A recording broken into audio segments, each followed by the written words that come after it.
Welcome to Feature Friday, where we explore all the cool functions of our Roof Wizard software.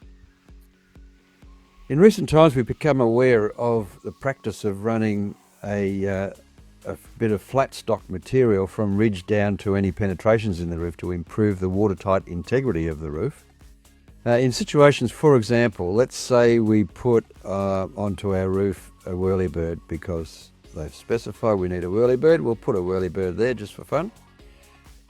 What I need to do now is run a piece of flashing from the center of that up to the ridge line. And so the way we do that is, first we've got to have a line that goes from there to there, and the line that runs up the slope of the roof is actually that gable line. So I'm going to use construct roof, copy line, select that line. No, not that, that's the wall. Yes, that one. And I'm going to start it in the center of that item, and it will automatically copy that line, but now it's too long, so let's use the trim function, trim to Z. I'm going to trim that end of that line to the Z of our ridge. Bam, that's done. So now I've got a line there that represents our backtray.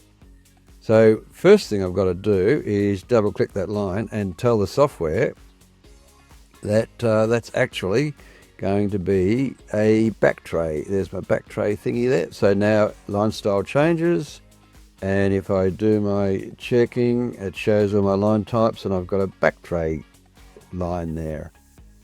Now all I have to do is select the material for it. So under cover, flashings, they've changed, so we'll grab those. I've now got a backtray item, so we'll double click there and we'll find our backtray. It should be in alphabetical order, shouldn't it? There it is.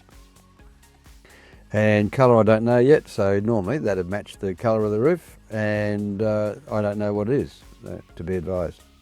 Hit OK. So now I've got a backtray on that line, and when I hit generate now, it generates a cutting list for the entire job, including our bit of flat stock that's 3 meters long that will be used for the backtray. So that's how you do that in a quick and easy way, and then it's up to the installers to install it correctly, eh? Well, that's about it for Feature Friday for this week. Have a great weekend, and we'll see you next time on Feature Friday. Bye for now.